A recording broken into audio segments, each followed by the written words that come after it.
Hello દોસ્તો, મારી રસોઈ ચેનલમાં તમારું સ્વાગત છે। આપણે આજે ફરાળી વડા બનાવીશું। એના માટે આપણે જો સાબુદાણા, મોરૈયો, આ બધા બેસિક મસાલા, પછી આદુ મરચાંની પેસ્ટ, સિંગદાણા, બટાકા અને તલ જોઈશે। તો ચાલો આપણે બનાવવાનું ચાલુ કરીએ। સૌ પ્રથમ આપણે કઢાઈ મૂકી અને એમાં સાબુદાણા થોડા શેકી લઈશું। વધારે શેકવાના નથી, પણ એમાં જે મોઇશ્ચર હોય ને તે ઉડી જાય ત્યાં સુધી આપણે એને શેકી લઈશું। જો આપણા સાબુદાણા શેકાઈ ગયા છે, હવે એમાં આપણે લઈ લઈશું, એક મિક્સર જારમાં લઈ લઈશું। થોડા ઠંડા કરવાના છે, ઠંડા કરીને પછી એને આપણે પીસીશું।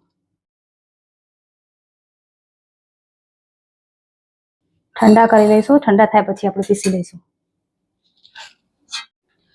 જો સાબુદાણા ઠંડા થઈ ગયા છે, આપણે એને પીસી લઈશું। સાબુદાણા અને એક વાટકી મોરૈયો, એ બંને હવે આપણે એને ઝીણું વાટી લઈશું।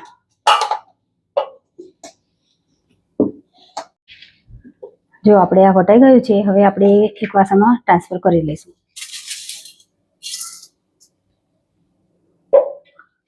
હવે આપણે એમાં આ જે બધા મસાલા છે, ધાણા જીરું, ગરમ મસાલો, હળદર, ધાણા જીરું, જીરું પાવડર અને મરચું નાખી દઈશું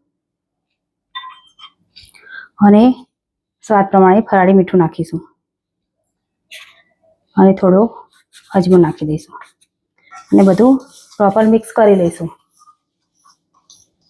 હવે આપણે આ જે બાફેલા બટાકા છે તે લઈ લઈશું અને આપણે એમાં ક્રશ કરી લઈશું, છીણીની મદદથી મેશ કરી લઈશું। જો આપણા બટાકા મેશ થઈ ગયા છે, હવે એમાં થોડો મસાલો કરી અને લોટ બાંધી લઈશું। એમાં આદુ મરચાંની કોથમીરની પેસ્ટ નાખી દઈશું અને વાટેલા સિંગદાણા નાખીશું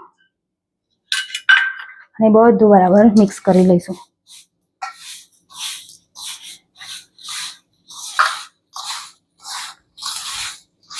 અને સરસ લોટ બાંધી લઈશું।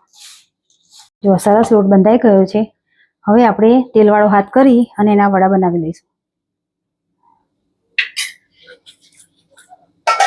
નાનો લુવો લઈ અને પછી જો આવી રીતે આમ કરી અને એના ઉપર થોડા તલ મૂકી અને પછી આમ દબાવી દેવાના છે અને આવી રીતે બધા વડા બનાવી અને આપણે તળી લઈશું।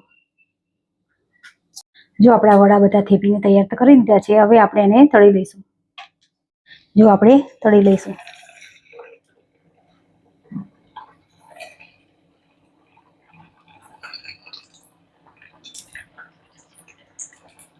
શ્રાવણ મહિનામાં વ્રતમાં આ વડા ખાવાની મજા પડે છે બધાને।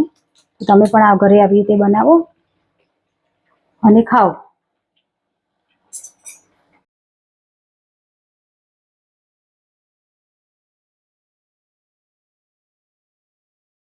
આપણા વડા તળાય ત્યાં સુધીમાં આપણે એના જોડે ખાવાની ચટણી બનાવી લઈશું। જો ચટણી બનાવવા માટે આપણે કાકડીના પીસ લઈ લઈશું, કોથમીર, થોડો ફુદીનો, એક આદુનો ટુકડો લઈશું અને 2 ગ્રીન લીલા મરચાં લઈશું અને થોડુંક આપણે લીંબુ નીચોવી લઈશું અને એમાં ફરાળી મીઠું નાખીશું થોડું અને થોડી ખાંડ નાખીશું અંદર આપણે અને હવે આપણે એને ક્રશ કરી લઈશું।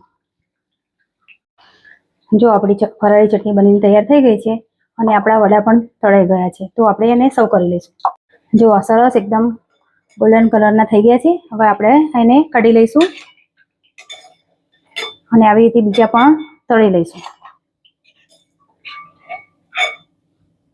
જો આપણા આ ફરાળી વડા તૈયાર થઈ ગયા છે, સરસ ગોલ્ડન કલરના તળાઈ ગયા છે, હવે આપણે એને કાઢી લઈશું અને આપણે જો આ એકાદશી હોય, શ્રાવણ મહિનાનો ઉપવાસ ચાલતો હોય તો આપણે આ બનાવીને ફટાફટ ખાઈ શકીએ છીએ। તો ચલો, આ થઈ ગયા છે અને કાઢીને હવે આપણે સર્વ કરી લઈશું। જો આપણા ફરાળી વડા તૈયાર થઈ ગયા છે, જો અંદરથી એકદમ નરમ અને બહારથી એકદમ ક્રિસ્પી એવા સરસ વડા તૈયાર થઈ ગયા છે। તમને મારી આ રેસીપી ગમી હોય તો લાઈક, શેર અને સબસ્ક્રાઇબ કરવાનું ભૂલશો નહીં।